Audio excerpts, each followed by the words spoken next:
All right, 6:45, Connor, thanks. Continuing coverage this morning as we look live at the Capitol in Washington, where the countdown is on to avoid yet another government shutdown. Funding runs out at midnight, so later tonight. And both parties are pushing their own plans to try to fix this.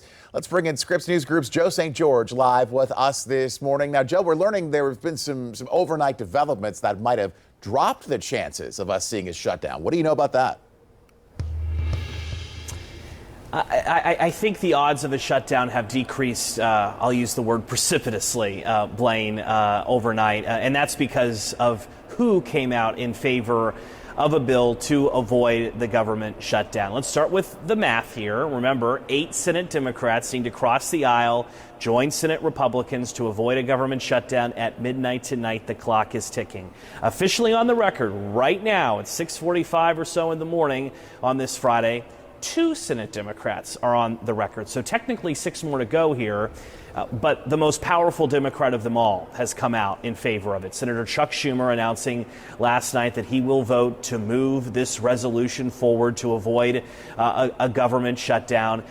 24 hours ago, he was being called Shutdown Schumer by the right.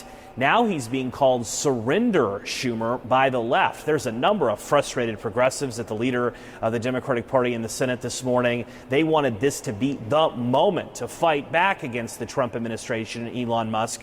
Ultimately, Senator Schumer telling reporters yesterday that he was too fearful of what a shutdown might do to the federal government, that it wouldn't be a typical shutdown, that President Trump and Elon Musk might actually enjoy it and could use the opportunity to gut more federal departments or close government agencies.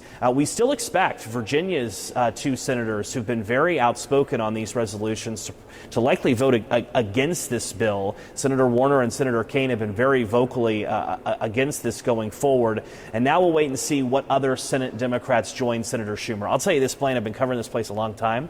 I have a hard time believing that Leader Schumer would have stuck his neck out and support this bill if he didn't know secretly that there were 6 other votes from senators who are currently being quiet somewhere in his caucus. We'll see where this develops, though. I think the odds of a shutdown are low at this point. We'll get our first votes on this after the lunch hour today. All right, a lot of ground between now and midnight tonight, so anything can happen. Joe St. George watching it all for us live.